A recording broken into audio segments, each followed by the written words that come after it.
दोस्तों भारत के नेबरहुड में, जी हाँ, नेपाल में, वैसे ही भूटान में, जो कि लैंडलॉक्ड कंट्रीज हैं, जो कि अब तक भारत के लिए इंटरनेट के लिए निर्भर करते हैं, वो सभी अब बांग्लादेश के द्वारा कनेक्ट किए जाएंगे। जी हाँ, मैं बात कर रहा हूं स्टारलिंक के द्वारा।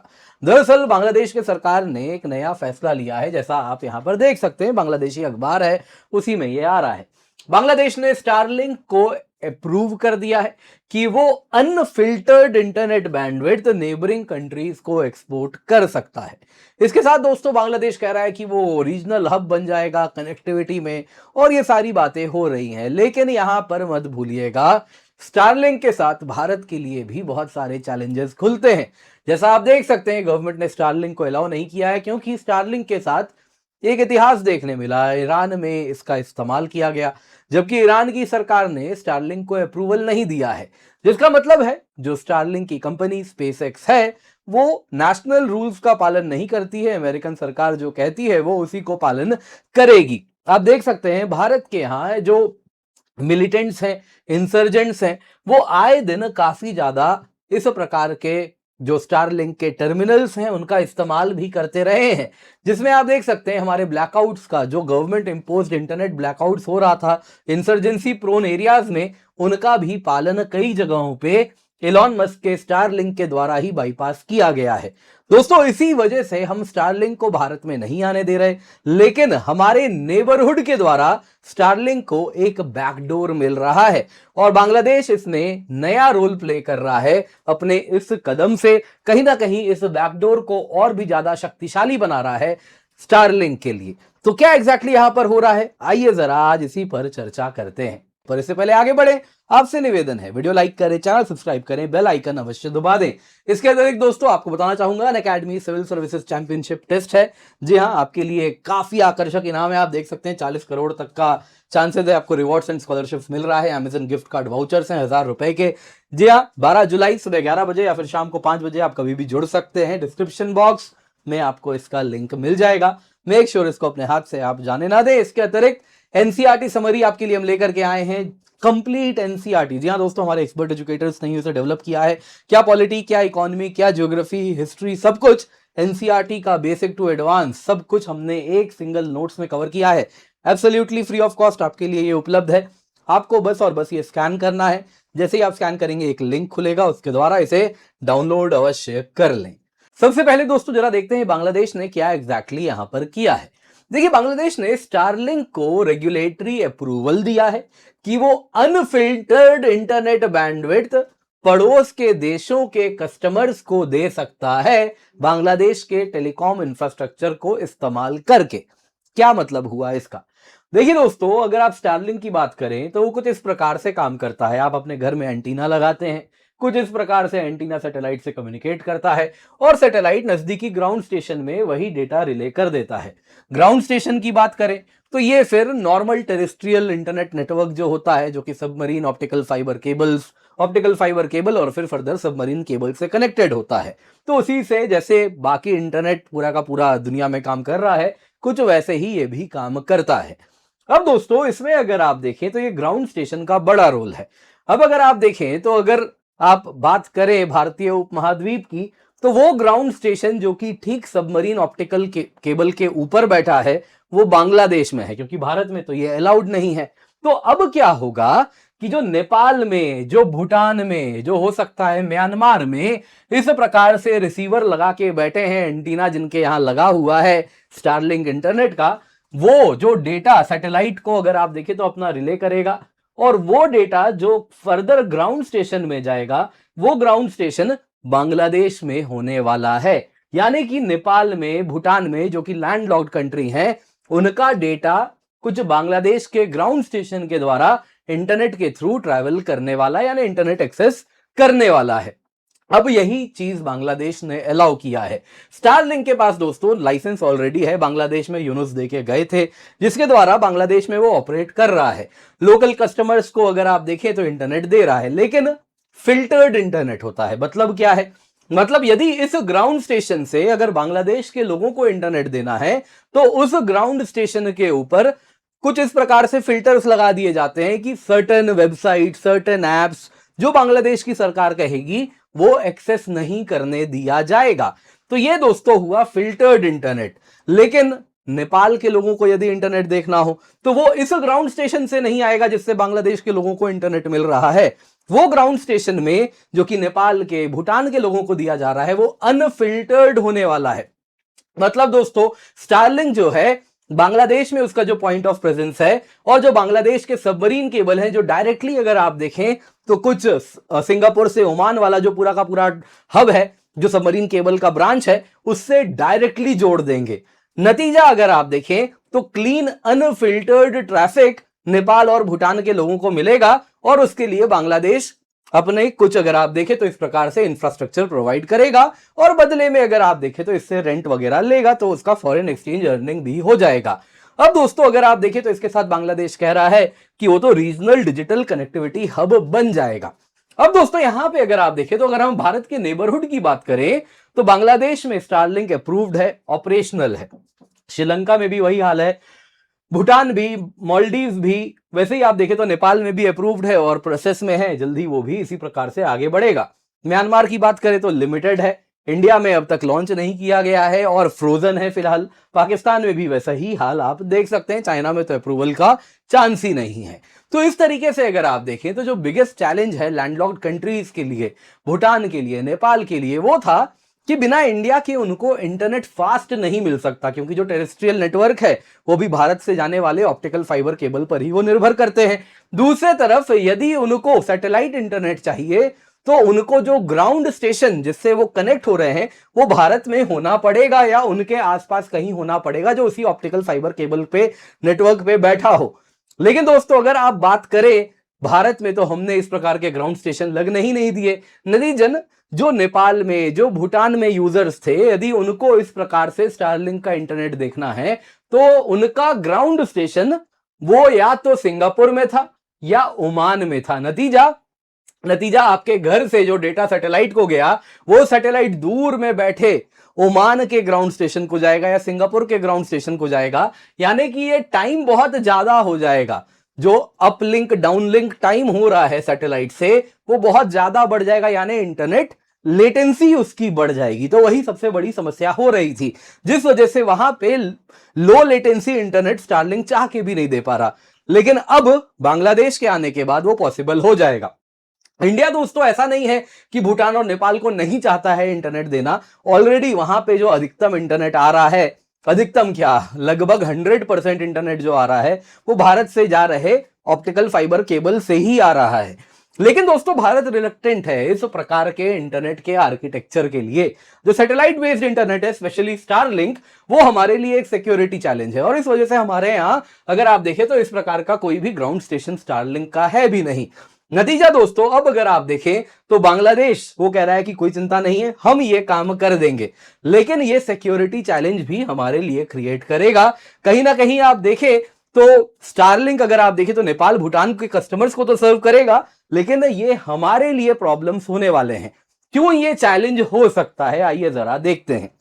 देखिए सबसे पहले तो लीगली क्या है, क्या स्टारलिंक टर्मिनल सब भारत के बॉर्डर डिस्ट्रिक्ट्स में लीगली एज यूजुअल क्या ऑपरेट हो पाएंगे?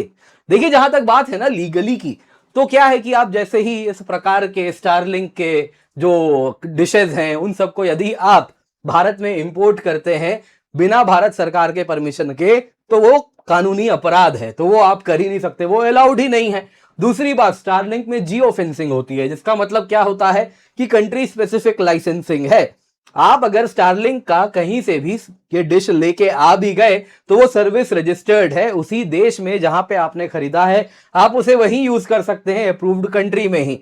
और टर्मिनल यदि आप बांग्लादेश से लेके भारत में आ गए तो जब सैटेलाइट में वो देखेगा, वो डेटा जब इस प्रकार से जा रहा है कि ये रिसीवर कहां का है, बोलेगा ये तो अगर आप देखें तो रजिस्टर्ड बांग्लादेश में है लेकिन इस्तेमाल हो रहा है भारत के कोऑर्डिनेट्स पे, तो वो उसी मोमेंट सैटेलाइट चाहे तो उसे ब्लॉक भी कर सकता है रिमोटली, या फिर उसको फर्दर इंफॉर्मेशन देने से मना भी कर देगा। तो इस तरीके से इलॉन मस्क साफ साफ बोल देते हैं कि देखिए लीगली पॉसिबल ही नहीं है, हम इस प्रकार से आप टर्मिनल यदि लेके आ जाएंगे कहीं से भी तो इसका मतलब ये नहीं है कि वो भारत में यूज हो जाएगा, और टर्मिनल यदि बांग्लादेश से आ रहा है तो भारत में काम नहीं करेगा। लेकिन दोस्तों क्या इंसर्जेंट्स लीगल रूट का पालन करते हैं? क्या ऐसा होता है? बिल्कुल नहीं।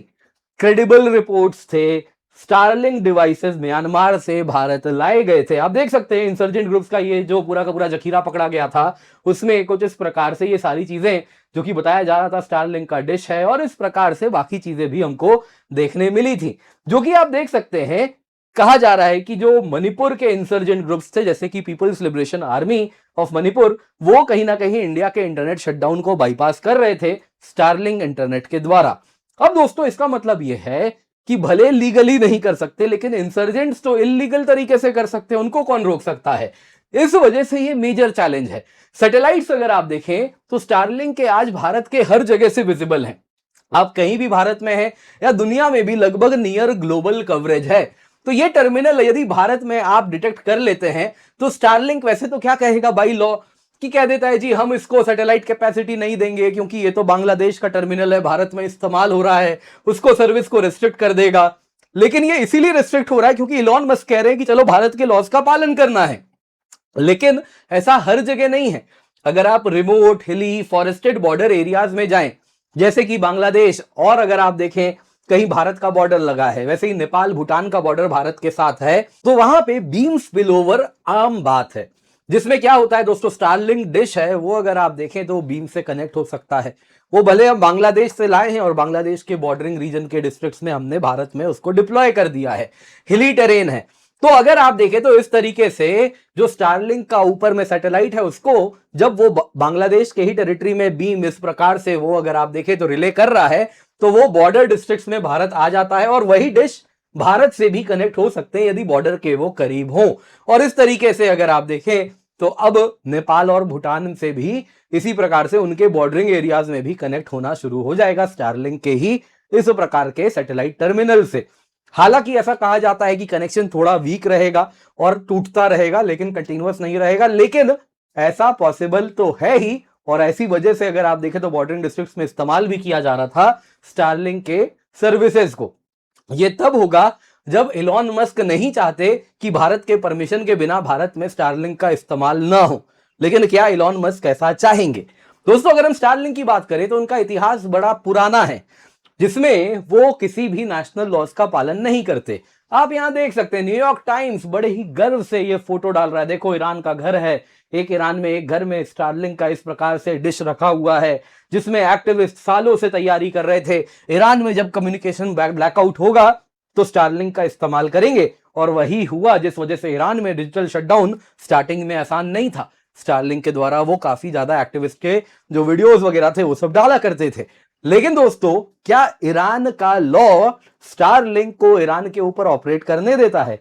बिल्कुल नहीं। ईरान ने परमिशन नहीं दिया था स्टारलिंक को, लेकिन स्टारलिंक अपना डाउनलिंक सैटेलाइट से यानी बीम डेफिनेटली रिले तो कर रहा था।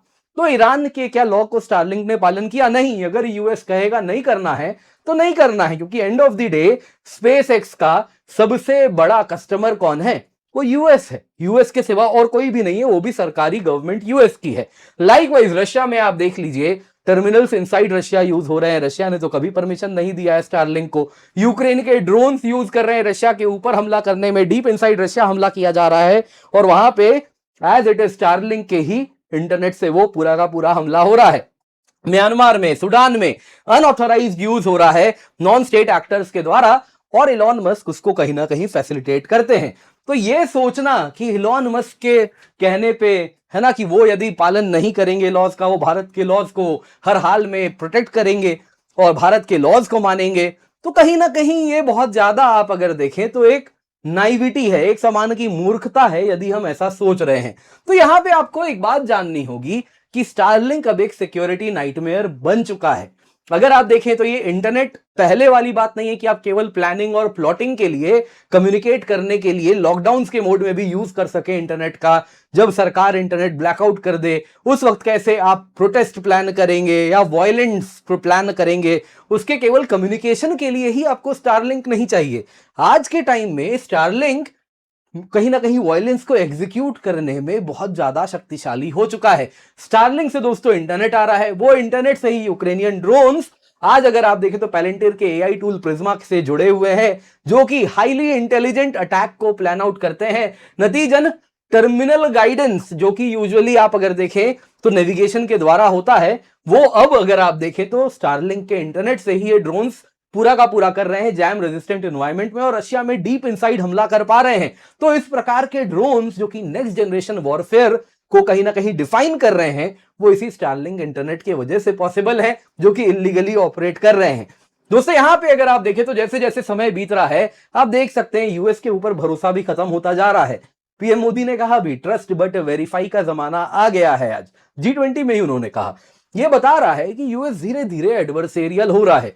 तो यूएस के स्टारलिंक पे भी आप ट्रस्ट नहीं कर सकते, आपको वेरीफाई तो देखिए करना पड़ेगा। हम ये मान के चले कि स्टारलिंक इंडिया के लॉज को फॉलो करता रहेगा, यूएस मना भी करे तब भी, तो देखिए ऐसा तो नहीं होने वाला। हमारे पास मेजर्स होने चाहिए कि इस प्रकार के स्टारलिंक को जरूरत पड़ने पे हम हार्ड किल भी करें, जरूरत पड़ने पे सॉफ्ट किल भी कर सके। ये बेहद आवश्यक है हमारी सोवरेनिटी के लिए दोस्तों, क्योंकि स्टारलिंक अगर आप देखें तो एक बात याद रखनी है, वो वही करेगा, कंपनी वही करेगी जो यूएस कहेगा उसे करने के लिए, क्योंकि ये उसके लिए एक तो क्या है, नेशनल लॉ है, क्योंकि वो वहां की कंपनी है। दूसरा अगर आप देखें तो उसका सबसे बड़ा कस्टमर भी यूएस की सरकार है। तो वो किसी भी हाल में भारत के लॉज को तभी तक पालन करेगा जब तक यूएस के हित उसके साथ जुड़े हों। यदि यूएस डर्टी प्ले करेगा तो स्टारलिंक वो टूल होगा जो उस डर्टी प्ले को आगे बढ़ाएगा। आपका क्या कहना है कमेंट में अवश्य बताइएगा। उम्मीद करता हूं दोस्तों आपको वीडियो पसंद आई होगी, लाइक जरूर कीजिएगा। इसके सिवा मात्र 17,999 रुपए में आपके लिए सब्सक्रिप्शन लाए हैं। यूज द कोड KC10 ताकि आपको डिस्काउंट मिल जाए। 1 साल का सब्सक्रिप्शन आपको मिल रहा है, ये ऑफर 8 जुलाई को खत्म हो जाएगा, तो मेक श्योर इसको अपने हाथ से आप जाने ना दें, जल्दी से जाएं, इसका फायदा अवश्य उठा लें।